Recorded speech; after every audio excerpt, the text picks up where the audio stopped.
আসসালামু আলাইকুম। ১৪৮৫টি পদে সমাজসেবা অধিদপ্তরে একটি বিশাল নিয়োগ বিজ্ঞপ্তি প্রকাশিত হয়েছে, যেখানে আপনারা বাংলাদেশের প্রত্যেকটা জেলা থেকে নারী পুরুষ উভয় প্রার্থী যারা অষ্টম এসএসসি ও এইচএসসি পাস করেছেন তারা কিন্তু আবেদন করতে পারবেন। আর আবেদন করতে কী কী প্রয়োজন হবে, কত টাকা খরচ হবে এবং কোথায় ঢুকে আবেদন করবেন সব কিছু আমি আলোচনা করব। আশা করি আপনারা ধৈর্য সহকারে সম্পূর্ণ ভিডিওটা দেখবেন।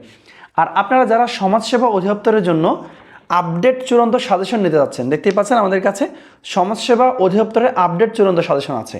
এটার মূল্য ১০০ টাকা।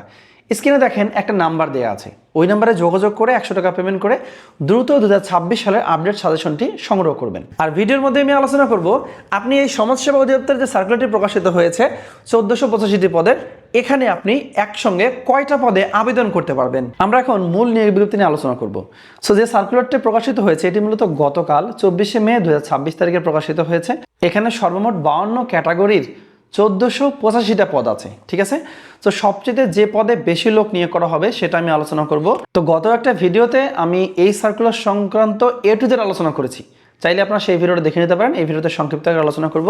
তো সবচেয়ে বেশি যে পদে নিয়োগ করা হবে এই সার্কুলারটি সেটা হচ্ছে সমাজকর্মী ইউনিয়ন। সো এই সমাজকর্মী ইউনিয়ন পদে কিন্তু ৩১২ জন লোক নিয়োগ করা হবে, ঠিক আছে। আর এখানে কিন্তু শুধুমাত্র এইচএসসি পাস হতে হবে। আপনি যদি ইন্টার পাস করে থাকেন যে কোনো ডিপার্টমেন্ট থেকে, সায়েন্স কমার্স আর্টস, তাহলে কিন্তু আপনি এখানে আবেদন করতে পারবেন। আর আবেদনের ক্ষেত্রে আপনার বয়সটা হতে হবে 18 থেকে 32 বছরের মধ্যে, ঠিক আছে। তো ইউনিয়ন সমাজকর্মী নেওয়া হবে ৩১২ জন।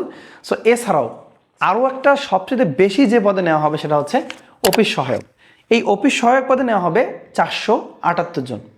সো এখানে বাংলাদেশের সকল জেলা থেকে নারী পুরুষ উভয় প্রার্থী যারা এসএসসি পরীক্ষায় উত্তীর্ণ হয়েছেন তারা কিন্তু এই অফিস সহায়ক পদে আবেদন করতে পারবেন, ঠিক আছে। এখানেও আবেদন করতে আপনার 18 থেকে 32 বছরের মধ্যে বয়স হতে হবে। আর এখানে আরও কিছু পদ দেওয়া আছে, যেমন কারিগরি প্রশিক্ষক যে পদটা দেওয়া আছে ওই পদে কিন্তু ১৫৭ জন লোক নিয়োগ করা হবে।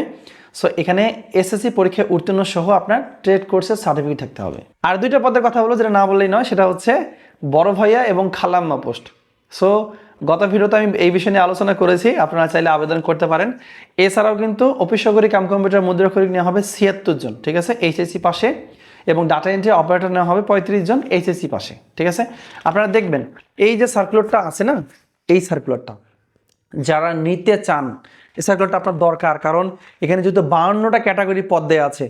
সো এখানে কিন্তু আপনারা অষ্টম এসএসসি এইচএসসি উভয় পাশে কিন্তু আবেদন করতে পারবেন। তো যেহেতু এখানে ৫২টা পোস্ট আছে এবং টোটাল ৬টা পৃষ্ঠা আছে, যারা এই সার্কুলারটা পেতে চান তারা জাস্ট কী করবেন আমি বলে দিই।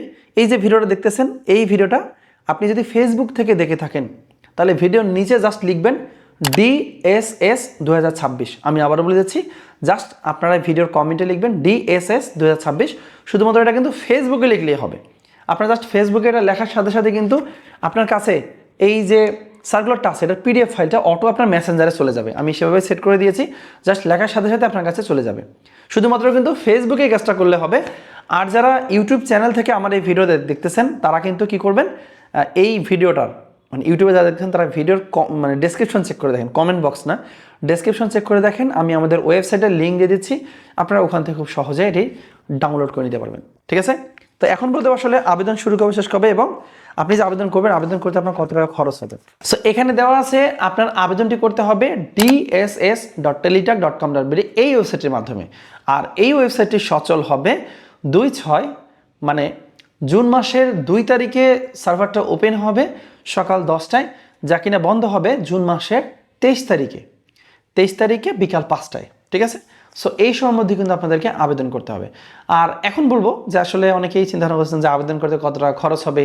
আবেদন করতে খরচ হবে, এখানে দেওয়া আছে ১ নং হতে ৩৭ নং পদের জন্য ১১২ টাকা, ঠিক আছে। টেলিটক সার্ভিসের সহ জমা দিতে হবে এবং ৩৮ হতে ৫২ নং পদের ক্ষেত্রে আপনাকে জমা করতে হবে ৫৬ টাকা। তো যেমনটা আমি ভিডিও শুরুতে বলছিলাম যে এই যে সার্কুলারটা প্রকাশিত হয়েছে এই সার্কুলারে আপনি একজন ব্যক্তি কয়টা পদে আবেদন করতে পারবেন এই বিষয়টা নিয়ে আমি অনেক কমেন্ট পেয়েছি, তাই আমি এটা এখন আলোচনা করতেছি। সো আপনারা অনেকে আছেন যে ইউনিয়ন সমাজকর্মী আর অফিস সহায়ক 2টা পদে আবেদন করতে পারবেন বা কম্পিউটার অপারেটর পদে 2টা পদে আবেদন করবেন। সো এইটা করার আগে একটা গুরুত্বপূর্ণ তথ্য শেয়ার করবো, সেটা হচ্ছে আপনাকে আগে চিন্তা করতে হবে আপনি যে পদটা আপনি বেশি পছন্দ করেন সেটাতে আগে আবেদন করবেন। কেন করবেন একটু পরে বলছি। আগে আবেদন করার পর টাকাটুকু সব জমা করে ফেলবেন, করার পরে আপনি দ্বিতীয় যে পোস্টটা আপনার পছন্দ আপনি সেই পোস্টটাতে আবেদন করবেন। অনেক সময় কি হয় জানেন, প্রথমে আপনি যে পোস্টটা পছন্দ করছেন ওটাতে আবেদন না করে অন্য একটাতে করছেন। সো অন্য একটাতে করার কারণে যে পোস্টটাতে আপনার খুব বেশি পছন্দ সেই পোস্টটাতে টাকা জমা করতে পারতেছেন, এরকম কিন্তু ঘটনা ঘটে। যেহেতু এরকম কোনো নির্দেশনা এখানে দেওয়া নাই, তাই আমার মতে আপনার প্রথমে যে পোস্টটাতে আপনার খুব বেশি পছন্দ ওই পোস্টটাতে আবেদনটা আগে করবেন, টাকা জমা দিয়ে ফেলবেন। করার পরে আপনি পরে যেটা করতে চান সেটাতে করবেন, করার পরে আপনার টাকা যদি জমা নেয় আপনি জমা দিয়ে দেবেন। তবে একটা বিষয় মাথায় রাখবেন, যদি কোনো কারণে মানে একই ধরেন যে অফিস সহকারী কাম কম্পিউটার অপারেটর এবং অফিস সহায়ক এই দুইটা পরীক্ষা যদি একই দিনে হয় আপনি কিন্তু তখন বিপদে পড়বেন। এর কারণ হচ্ছে একই দিনে আপনি দুইটা পরীক্ষা বসতে পারবেন না।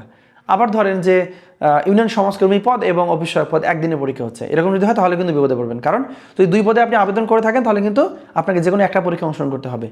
ঠিক আছে? সো চেষ্টা করবেন, আমি বলতেছি না আপনারা করেন, আপনারা চেষ্টা করবেন আপনার যে পদটা পছন্দ এই সার্কুলারে শুধু সেই পদটাতে একটাতেই আবেদন করবেন। দুটোতে আবেদন করলে কিন্তু বলা যায় না প্রবলেম, তার কর্তৃপক্ষ যদি প্রবলেম ধরে তাহলে কিন্তু আমারও কিছু করা থাকবে না, কারণ আমি তো আর কর্তৃপক্ষ নয়। এই কারণে সাজেস্ট করবো একটাতেই করেন, যেটাতে বেশি পছন্দ আপনার সেইটাতে আবেদন করেন। ঠিক আছে? যদি একান্ত দুইটা করতে মন চায় করিয়েন, তবে যেটা বেশি পছন্দ আগে সেটা আগে করবেন। এটা হচ্ছে আপনাদের কমেন্টের রিপ্লাই, অনেক কমেন্ট পেয়েছে, অনেকেই জানতে চেয়েছেন, আশা করি আপনারা বিষয়টা বুঝতে পেরেছেন। আর বেশি কিছু বলবো না, গত ভিডিওতে এটা নিয়ে অনেক আলোচনা হয়েছে, মানে গতকাল যে ভিডিওটা দিয়েছি এই পুরো 6টা পেজ নিয়ে আমি আলোচনা করেছি। আপনারা যদি দেখে না থাকেন তাহলে আমাদের ফেসবুক পেজ এবং ইউটিউব চ্যানেল থেকে দেখে নেবেন। ধন্যবাদ সবাইকে যারা সম্পূর্ণ ভিডিওটা দেখেছেন। সবাই ভালো থাকবেন, সুস্থ থাকবেন। আসসালামু আলাইকুম।